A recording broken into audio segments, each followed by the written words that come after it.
একটা বিষয় কি জানেন, আমাদের দেশের সব মানুষ ব্যবসায়ী, সব আজব ব্যবসায়ী। এরা সবার সাথে ব্যবসা করে, ভাই বোন, মা বাবা, খালাতো ভাই, খালাতো বোন, চাচাতো বোন, চাচাতো ভাই, মামতো ভাই, মামতো বোন, সবার সাথে এরা ব্যবসা করে।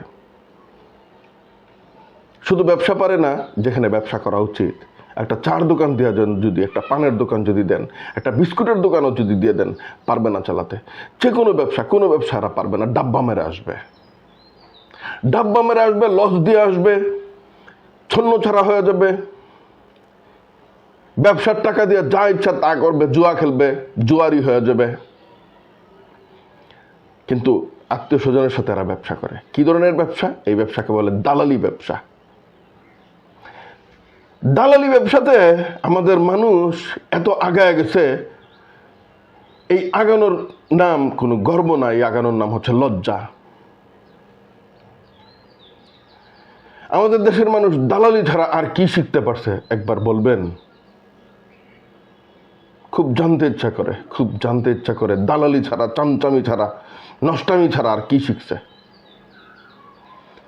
খুব জানতে ইচ্ছা করে। আপনাদের জানা থাকলে প্লিজ জানান, শুনি। আপনাদের কথা শুনতে ইচ্ছে করে।